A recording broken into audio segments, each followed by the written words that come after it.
1837 is the year of higher education.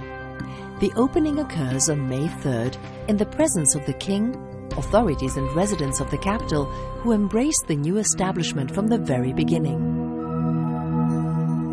The university is housed at the residence of architect and city planner Stamatis Kleanthis. It is one of the very few large buildings in Athens at the time. The Ottonian University starts with 4 schools: law, theology, medicine, and philosophy.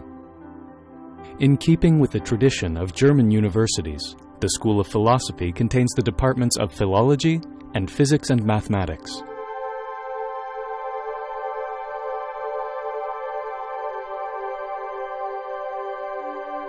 Students are only male. In the first years, most students are expatriates from the Ottoman Empire. In the first year, classes are attended by 52 students and many auditors.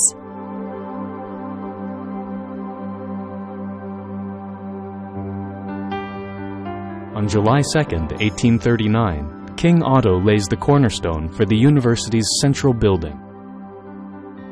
The main wing of the building, known as Propylaea, is completed in 1841 and classes are transferred there.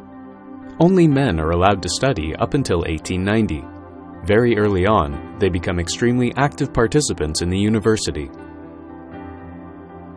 They make their presence strongly felt in the streets of Athens, pursuing demands related to the university and other topics. In 1862, Otto's expulsion heightened student stature as a driving force in the struggle against oppression. In October 1862, the provisional government changes the university's name from Ottonian to National. A new era begins. The institution will gain even greater prestige. Symbols of the old regime are eliminated along with the old name. Royal decorations on the university seal are replaced by the image of an owl, a symbol of wisdom. In 1887, in celebration of 50 years of operation, the university acquires its banner.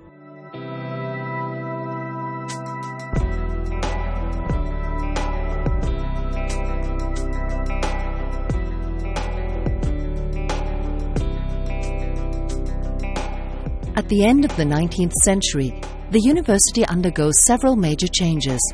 The first female student, Ioanna Stephanopoli, registers at the School of Philosophy in 1890. Positivism makes its presence strongly felt, reflected in the founding of museums and the creation of dozens of laboratories and tutorial facilities. Among them is the new chemistry laboratory, one of the best of its time.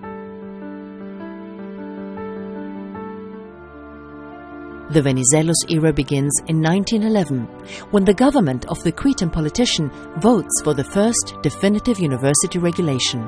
A temporary one had been in operation previously for 80 years.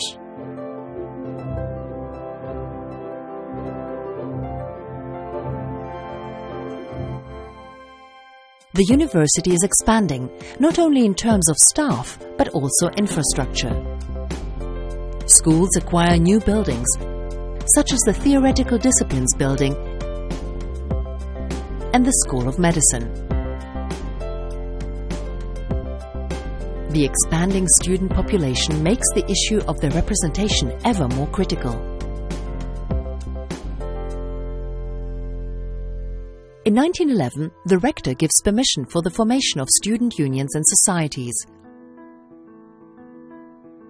It marks the beginning of the student union movement and politicized trade unions. At the same time, left-wing ideologies begin making their way onto campus. The student movement becomes much more politically aware and simultaneously more critical of the university itself. The map of higher education in the country changes drastically with the founding of the University of Thessaloniki in 1926. That's followed by a series of other new schools, founded by Venizelos governments in an attempt to connect education with production.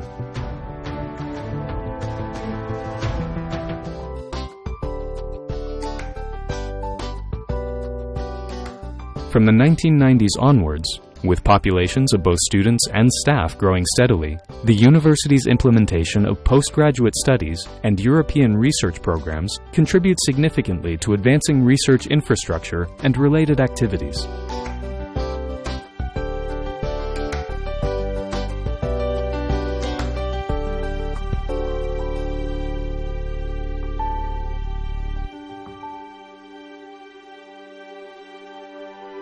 In these 180 years, millions of people have walked the hallways of NKUA, students of both genders, educators and administrators. The majority of those who appeared on the country's socio-political stage, at least until the interwar period, came from the National and Kapodistrian University of Athens.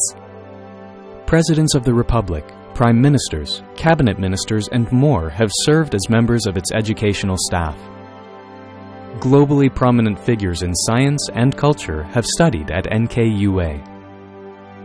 Since its founding, NKUA has, to a great extent, served as the backbone of the country's scientific, social, and cultural life. Today, it consists of 8 schools and 33 departments. Its educational and administrative staff number more than 3,000 people, and it serves more than 65,000 students.